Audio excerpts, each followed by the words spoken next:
So, welcome to beautiful, I can't really say beautiful Cairo, but welcome to Cairo. I've been here now for 4 days and experienced the city a little bit. Yeah, I just wanted to share with you now my experiences of Cairo and what I've seen and my thoughts on it. So first thing, I went to the pyramids. They were quite beautiful, I must say. I've seen them already a lot on pictures and everything, so it wasn't too new to me, but I was very astonished by really how big they are. They're really huge. And just the thought that such a monument already exists for 4,500 years, it's just astonishing. So it was really cool to see the pyramids. Unfortunately, I really did not like how these people were treating the animals, especially the horses that were pulling the carriage. It was just really shocking to see, unfortunately. So they were really beating them up until they were bruised and had wounds on their side. And I talked to the guide and he said that for 25 years these horses have to pull the carriage, and after that another 5 approximately they will then be used for just riding with one person until they die. So it's not really a nice view to see these animals being so mistreated. I just had to share that with you. It's one of the negative sides you will experience here next to all the trash you see lying around.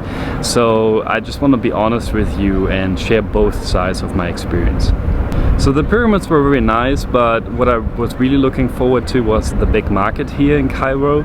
So there are 2 different markets really. One is for the tourists and one's for the locals. I spent a lot of time on the market for the locals, and that one was just a normal market, I would say. So the goods they were selling weren't too special, just normal everyday stuff, and it was nice to see this kind of community. So there were people bringing food and drinks around to the merchants, so that they had something to eat, and it was just a close-knit community, it seemed, and everybody knew each other. So it was a nice market feeling that you maybe know from your hometown.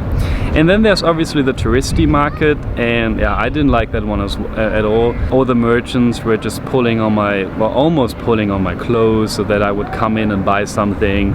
The goods they were selling were just all fake and were not really nice at all. So it was very touristy and not very pleasant after all. I mean, there were 1 or 2 very picturesque stores that were nice to look at, but in general I cannot recommend going to the touristy market. Just go to the local market and talk to the people there, and you will learn much more and you will experience much nicer things than if you would go to the touristy market. And then the last thing that I viewed was the citadel. The Cairo citadel is very well known, and I must say it is very beautiful as well. So I can only recommend going there. You will learn a lot about Islam and the citadels and the history of Cairo and Egypt in general. So it's a big recommendation from my side. The people are there very friendly. It is free of cost to go there, unless, weirdly enough, if you take a photography stand with you, you have to pay extra. So the camera is not a problem, but the stand is. I don't know why, but that's just one of these weird things that you will experience here. So in the citadel, actually, I learned a lot. I learned about Islam and the 5 pillars that a good Muslim has to build in his life in order to go to heaven, I think. Correct me if I'm wrong, please, in the comments. And the citadel was quite interesting. It is 52 meters high, 1 meter for every week per year. It has 365 lights in it, 1 for each day. It has 1 main roof for the Prophet Muhammad and 4 side roofs for the 4 followers that stayed loyal to his cousin after Muhammad's death. The citadel is actually still used by the royal family and 10,000 other followers, and there is a mass every Friday, which is in Egypt our Sunday, the Christian Sunday. So everything closes on Friday. And there are 2 fun facts about the citadel, one of which is the clock that stands at the northern side of the citadel was donated by the French, and it stopped working 5 months after they installed it, and ever since then it hasn't worked once. So it was a very nice presence of the French to the Egyptian people.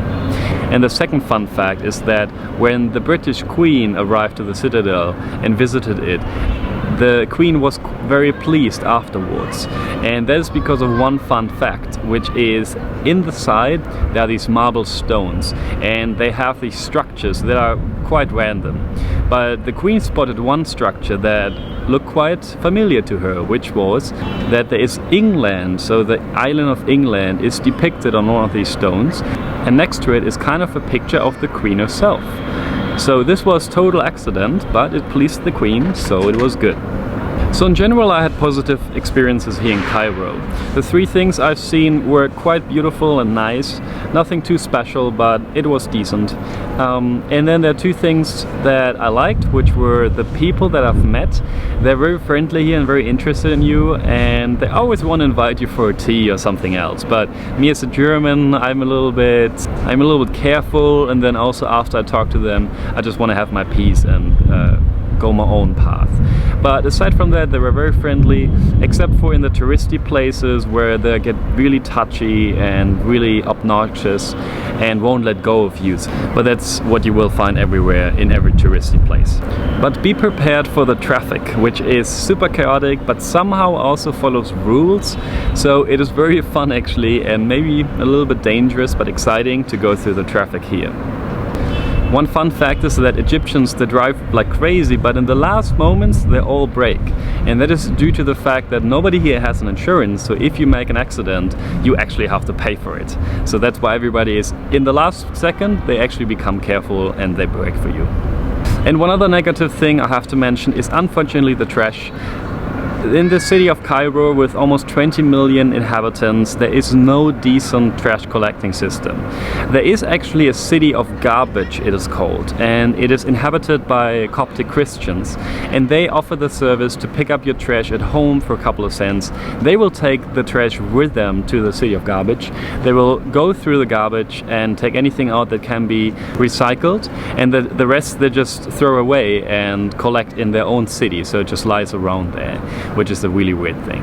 So the trash is everywhere, it's ubiquitous, and also on the roofs and everywhere, as you can see behind me, trash is everywhere. But it doesn't stink, so it's just lying there, but it doesn't really stink. So that's a good thing.